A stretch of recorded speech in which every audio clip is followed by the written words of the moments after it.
Mostly मुझे ऐसा लगता है कि ये जो वाइल्ड फैंटेसीज या वियर्ड फैंटेसीज है ये अल्ट्रा रिच क्लास में ज़्यादा है, क्योंकि मिडिल क्लास तो अपने काम काज और एक्सपेंसेस में स्ट्रगल कर रहा है। एम आई राइट? या हर जगह ही है ये चीज़? नहीं, तुम बिल्कुल सही कह रहे हो। क्यों? क्योंकि मिडिल क्लास वाला बंदा यही है, खुद बाउंड्री बनाता है और फिर खुद फंस जाता है। करना तो चाहता है लेकिन नॉर्मल और एबनॉर्मल मिडिल क्लास ने ही तो बना दिया कि इससे ऊपर गलत है, इतने पैसे से ऊपर कमाना नहीं है, एक बीवी से ऊपर रख बना के फिर अब वो खुद सोच रहा होता है कि मैं दूसरी कर लूँ क्या। उसके खुद के मॉरल्स बीच में आ जाते हैं।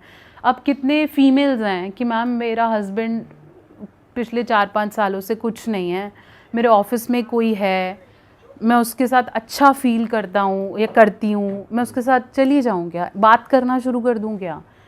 अब इसमें सही और गलत क्या है? अगर आपके पार्टनर के साथ आपका इमोशनल बॉन्ड नहीं है और आपको किसी और से लगता है, वो भी मैरिड है, आप भी मैरिड हो, आप दोनों को पता है कि हम फैमिलीज नहीं तोड़ेंगे, बच्चे हैं, साथ में हो, और फिर आप काउंसलर से पूछो कि क्या करें, तो क्या आंसर है? तो आप क्या बोलते हो? मैं ये बोलती हूँ कि अगर आप बहुत ज़्यादा हो इसके अंदर तो अपने हस्बैंड को बता के कर ले। सीधा मत बता कि मेरे पास कोई है और मैं जा रही हूँ, बट तू उसे हिंट देना शुरू कर कि मेरे को तुम्हारे साथ फीलिंग नहीं आती और मेरे को बाहर कोई पसंद आने लग रहा है, आई एम वार्निंग यू कि मैं चली जाऊंगी, तू मेरे को पकड़ ले। अगर वो कहता है मेरे को बिल्कुल परवाह नहीं है, तू जा, फिर उसने बोल तो दिया, वर्बली डिक्लेयर कर दिया। बट मैम ये फिर आप एक तरीके से इनडायरेक्टली चीट करने के लिए नहीं बोल रहे?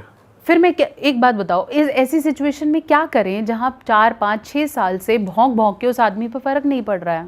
बट अगर फैमिली है पूरा, हाँ तो निभा रहे हैं ना, किसी को छोड़ के तो नहीं जा रहे, निभा रहे हैं। हम ऐसा तो नहीं बोल रहे कि हम फली के साथ भाग रहे हैं, हम फैमिली में हैं। बट अगर मेरी नीड मैरिज की यही है और तेरे को कुछ भी समझ में नहीं आ रहा है, हम मैरिज काउंसलिंग कराने को रेडी हैं, वो कहता है मेरे को कुछ भी नहीं करना, तू देख ले।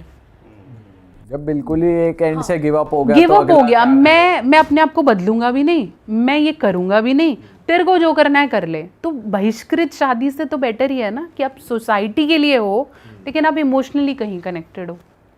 मैम वैसे कपल में जैसे दोनों पार्टनर्स करना चाहते हैं और मेल्स में हमको ये सुनने को मिलता है इरेक्टाइल डिस्फंक्शन एक मेजर प्रॉब्लम रहती है, इसकी शायद नहीं कर हो पा रहा। फीमेल्स में ऐसी क्या प्रॉब्लम फेस कर रही है फीमेल्स आजकल जो वो इंटीमेट नहीं हो पा रही हैं?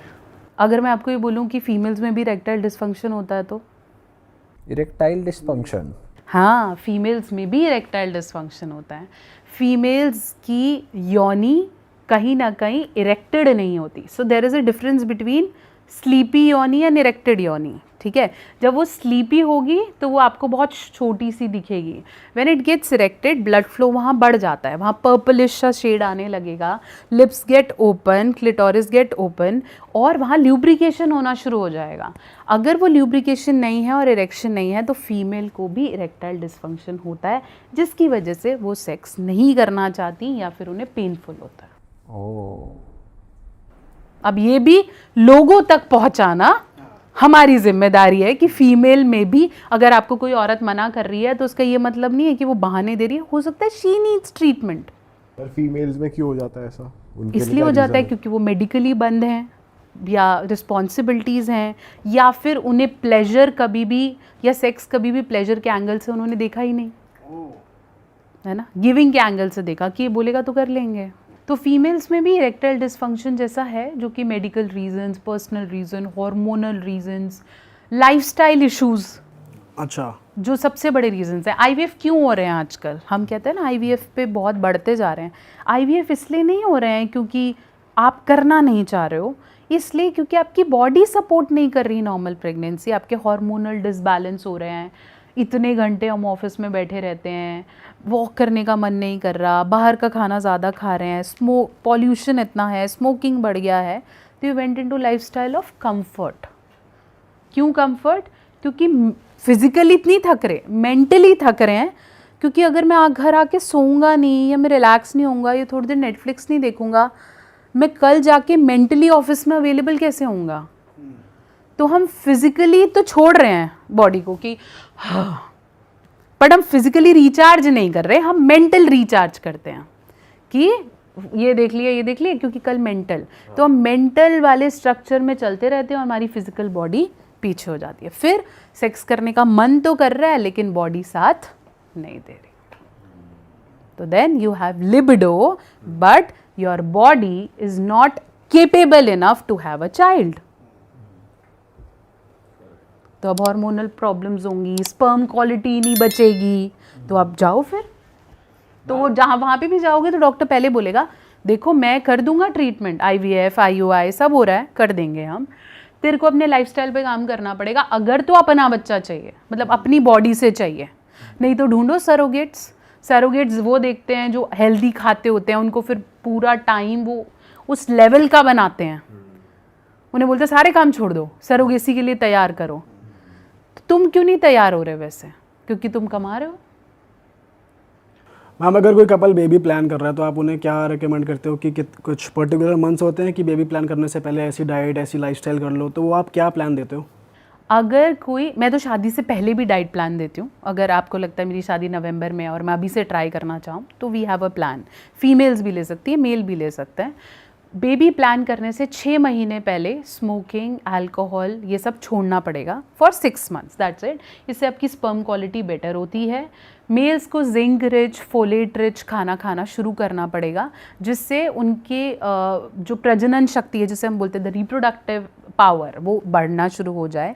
फ्रेश होम कुक्ड मील्स खाने पड़ेंगे, पैकेटेड फूड से बाहर आना पड़ेगा, कार्बोनेटेड ड्रिंक्स छोड़ने पड़ेंगे, और ये जो भी आपकी शुगरी चीज़ें आप ले लेते हो उसे छोड़ना पड़ेगा, क्योंकि कॉम्प्लेक्स कार्ब्स आपकी बॉडी में स्पर्म क्वालिटी या रिप्रोडक्शन को नहीं होने देगा। साथ साथ पेल्विक स्ट्रेचेस बढ़ाने पड़ेंगे, मतलब कमर के नीचे का सारा भाग आपको एक्टिवेट करना पड़ेगा, चाहे आप वॉक करके करें, चाहे आप पेल्विक फ्लोर एक्सरसाइजेस करें, कीगल करें, स्क्वाट्स करें, बंजीज करें, whatever you do, your lower parts haves to be active. Female में भी पेल्विक अगर स्ट्रॉन्ग नहीं है तो आप पोजिशंस नहीं ले सकते हो। पोजिशन के लिए आपके दोनों जांघें के साथ वाले एरियाज एक्टिव होने होंगे, नहीं तो नहीं हो रहा है और हो नहीं पाएगा। तो अगर तो आप चाहते हो कि मैं ज़्यादा देर बना रहा हूँ तो गोली ओके, 10% इज गोली, 20% इज गोली, बाकी तुम्हारी सांस ही फूल लेगी तो गोली क्या करेगी? कोई पर्टिकुलर पोजीशन भी आप रेकमेंड करते हो कि इससे कंसीव हो गई होगा?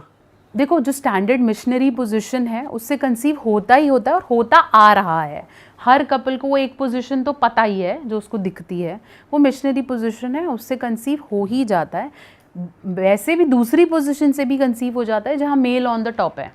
अगर कोई ऐसी पोजीशन है जिसमें फीमेल ऑन द टॉप है या फिर वो दोनों ही खड़े हुए हैं, जैसे स्टैंडिंग पोजीशन, डॉगी पोजीशन, इन सब पोजीशंस में प्रेगनेंसी अचीव होने के चांसेस कम होते हैं, क्योंकि डिलीवर करते ही वो नीचे की तरफ गिरेगा या फिर फीमेल ऑन द टॉप होगी तो वो नहीं जा पाएगा। ऐसा नहीं है कि होता ही नहीं है, बट कंसीविंग के चांसेस कम हो जाते हैं। मैम, जो ये आयुर्वेदिक प्रोडक्ट्स होते हैं जैसे कीड़ा जड़ी हो गया या कोंच के बीज, सफ़ेद मूसली, ये सब मतलब बॉयज़ में हम लोग आपस में बात करते हैं कि अब एज आ गई है, शुरू कर देना चाहिए, या फिर कोई रिसेंटली मैरिड है, तो एक्चुअली ये हेल्प करते हैं? आप बिलीव करते हो आयुर्वेदिक प्रोडक्ट्स में? बिल्कुल बिल्कुल। अभी नए नए भी शुरू, सी बकथॉर्न स्टार्ट हो गया है। अरे वाह, आपने ये वीडियो यहाँ तक देख ली भाई, तुमने हमारी मेहनत सफल कर दिया। तुम ही लोग हो असली रियल हिट। और अगर आपको बहुत मज़ा आ रहा है ऐसी क्लिप्स में, ऐसी वीडियोस में, तो फटाफट जाइए प्लेलिस्ट पे बिंज वॉच कीजिए, सारी वीडियोस देख डालो और मौज काटो। That is it. हम मिलेंगे नए पॉडकास्ट में, नए क्लिप में। Till then bye bye, see you, take care, do subscribe.